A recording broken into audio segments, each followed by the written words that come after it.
talk about the ASD, the controversy of surgical management.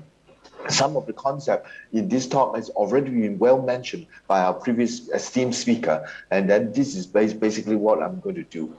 Controversy in surgical management is really a lot of questions, and then up till today there's almost 6,000 publications on adult spinal deformity, and in the last few years you can see the graph down there on the left hand side, it has exponentially increased. So in that, which usually means that we don't know what is happening.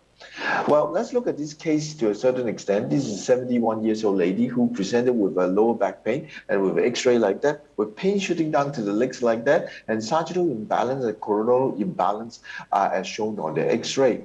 MRI would demonstrated multiple level of spinal dura compression. So how do we begin with this case? And maybe we will start on with what is not so controversial to a certain extent. We know if we change one sagittal alignment, it might leading to a regional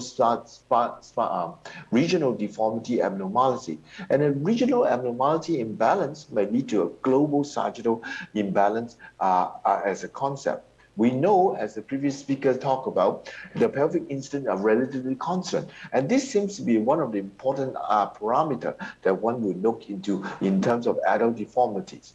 And we know if you have a poor sagittal alignment, as previously described, and then the patient would not have good functional outcome, as has been described related to the poor SF36 score, ODI score, SRS score on that. So as this, we develop many classification in this. The first one is the Silver and Lanky classification. They basically talk about various different aspects and leading to various different treatment guidelines. And as we mentioned about, moving further on, a year later, the Schwab SRS classification have come along. They focus mainly on the global alignment, the SVA, and also the concept of pelvic instance minus lumbar lordosis mismatch, especially within 10 degree. So with that aspect, many of us have followed this and continue to do this adult deformity. And as we continue to do this, we realize this phenomena called proximal junctional kyphosis, which range up to about 50% in some of the cases. And we realize maybe we need to do something more on that. There comes along, subsequently, when we analyze this, we realize all the parameters we previously described has to be adjusted according to the different patient age. So for example, if the patient is older than 65 to 75, and the parameter that's previously described as ideal is not so good for this patient. You have to reduce the parameters, i.e., for example, the lump SVA, instead of having a 5 centimeter, you might actually have an 8 centimeter for this in order to avoid post-operative complication. Still, as the concept developed, we realized it's still not quite right. We still see the PJK and failure of the instrumentation. Then we realized maybe we need to look into the compensatory mechanism. For example, the bending of the knees and bending of the remaining of the hips in order to understand what is the normal sagittal balance for the patients.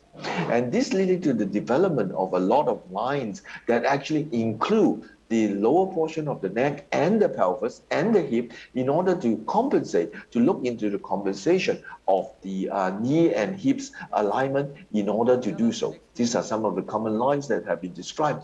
But the most common one, or the most effective one, is seems to be the global tilt line. And also another phenomenon that comes out from all this study is the distribution of the lumbar lordosis, i.e. you don't want to have the whole lumbar lordosis of the entire spine, maybe concentrating on the lumbar lordosis only at the L45 and L5S1. This leading to the concept of development in Europe, the GAP score. The GAP score makes use of the global tilt, the lumbar lordosis distribution, and by aligning all these things and into correcting towards this idea, the GAP score helps you to identify which patient may have more complications and may be trying to correct it, reduce such a complication. But recent data have demonstrated that the GAP score may still not be good enough to predict the mechanical failure of the patient. Furthermore, study have identified, okay, if we corrected the thoracic spine and the hip and knee, we completely forgot about the neck. And this leading to the recent interest again in the odontoid hip axis, which draw from the odontoid all the way to the center of the hip and to look into the angle of this. A normal angle is +2 to -5. And for those who are actually interested in MIS surgery, there's always an MIS classification and guidelines for you to do as well.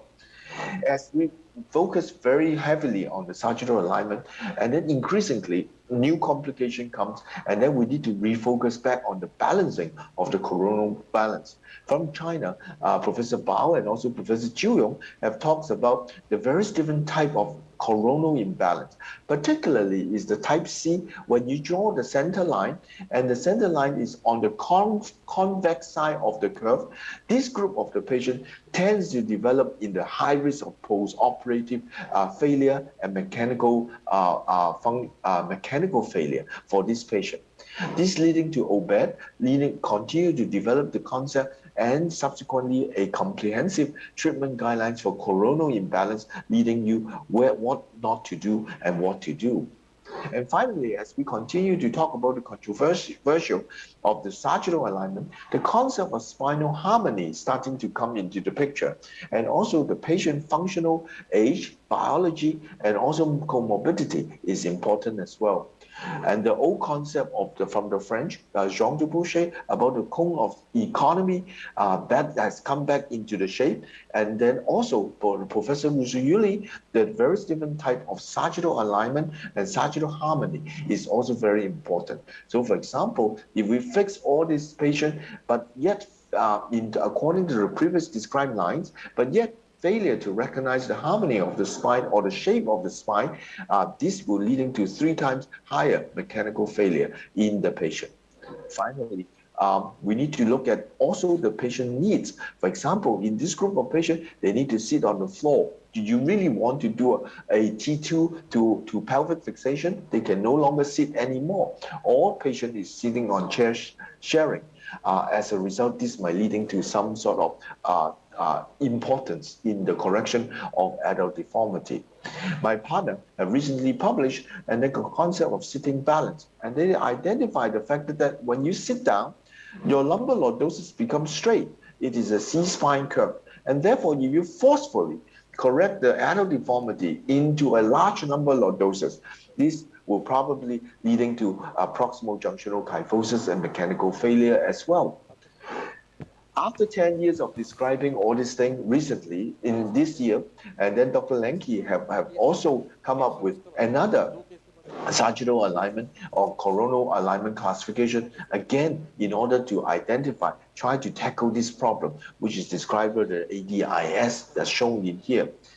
And finally, before we move back onto the case, we have to remember the patient still have osteoporosis. It itself is going to be a problem. Sarcopenia on the muscle is also going to be a big problem in this.